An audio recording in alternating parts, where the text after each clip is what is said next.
সরকারের স্বরাষ্ট্র উপদেষ্টার উদ্ধত্তপূর্ণ বক্তব্য, যেখানে তার মুখ থেকে বক্তব্য আশা করে সাধারণ ছাত্র জনতা তার কাছ থেকে বক্তব্য আশা করেছিল এই খুনি হাসিনা সহ তার সমস্ত দোষরের শাস্তি আওতায় এনে তাদেরকে ফাঁসি দেওয়া, এটা না করে উনি আওয়ামী লীগের দলকে সংগঠিত করার জন্য বক্তব্য রেখেছেন।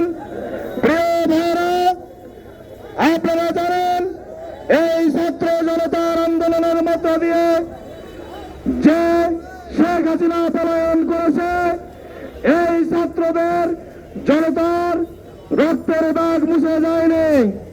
প্রিয় ভাইরা, আজকে এখানে জাতীয়তাবাদী যুবদল, ছাত্রদল, স্বেচ্ছাসেবক দল সহ জাতীয়তাবাদী দলের সকল পর্যায়ের নেতৃবৃন্দ, আপামর জনসাধারণ, প্রশাসন, সাংবাদিক সকলেই শুনছেন। আমরা স্বরাষ্ট্র উপদেষ্টার এই বক্তব্য অবিলম্বে প্রত্যাহার করে তাকে পদত্যাগ করার আহ্বান জানাচ্ছি। যদি তার বক্তব্য প্রত্যাহার না করে, পদত্যাগ না করে, আমাদের সারা বাংলাদেশে দুর্বার আন্দোলন গড়ে উঠবে। আপনারা দেখেছেন যেমনি ভাবে 17 বছরের এই দীর্ঘ আন্দোলন সংগ্রামের মধ্য দিয়ে এই সরকারের বিদায় ঘণ্টা বেজেছে। প্রিয় সহযোদ্ধা ভাইরা, আপনারা দেশ নায়ক তারেক রহমানের নেতৃত্বে, আমাদের মা মাটি মানুষের প্রিয় নেত্রী খালেদা জিয়ার নেতৃত্বে বাংলাদেশের বর্তমান যে সরকার প্রতিষ্ঠিত হয়েছে, এই সরকার বাংলাদেশকে মেরামত করছে।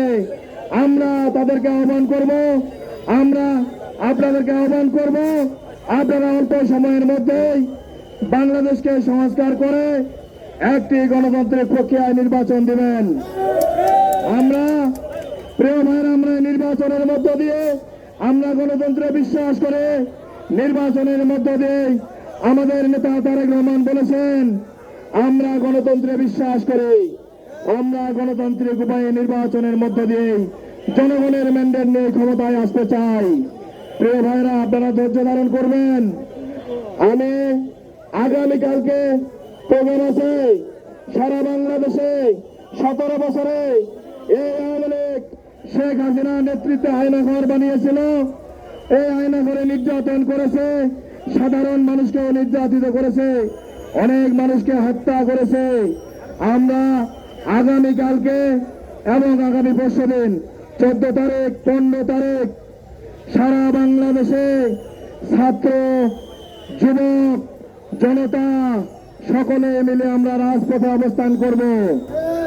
জাতীয়তাবাদী যুবদল আপনারা যারা আছেন, আগামীকালকে বাদ আসর পার্টি অফিসের সামনে চলে আসবেন।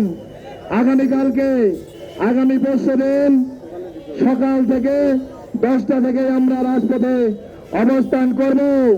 আপনারা জানেন এই হাসিনা পলায়ন করেছে, তার দোসররা বাংলাদেশে আছে, তারা ষড়যন্ত্র করছে।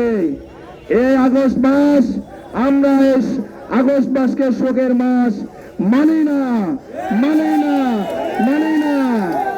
এই শোকের মাস এখন আর নেই। ছাত্র জনতার বিপ্লবের মধ্য দিয়ে আমরা বিজয় অর্জন করেছি। এই আগস্ট মাস বিজয়ের মাস, এই আগস্ট মাস বিজয়ের মাস। তারা হত্যা করেছে।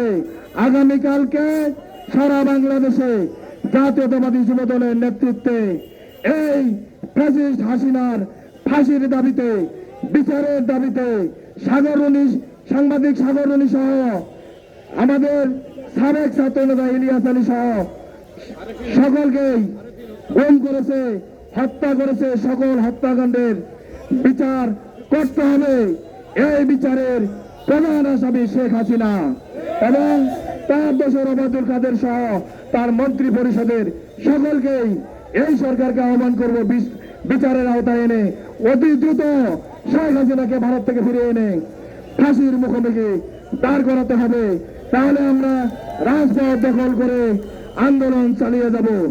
আমি আজকের এই প্রোগ্রামে যারা অংশগ্রহণ করেছেন, পরিশ্রম করেছেন, সকলকেই আমার ব্যক্তিগত পক্ষ থেকে বাংলাদেশ জাতীয়তাবাদী যুবদল পঞ্চগড় জেলা শাখার পক্ষ থেকে বিপ্লবী অভিনন্দন জানাচ্ছি এবং ধন্যবাদ জানাচ্ছি। আমি আপনাদেরকে স্যালুট জানাচ্ছি। আপনারা এই ছাত্রদের আন্দোলনে অভিভাবক হিসেবে প্রত্যেকে 144 ধারা ভঙ্গ করে এই সরকারের বিদায়ী আন্দোলনে আমরা শরীক হয়ে বিজয় অর্জন করেছি। আপনারা সকলে এতে অংশগ্রহণ করেছেন। জেলা যুব দলের পক্ষ থেকে আপনাদেরকে লাল সালাম।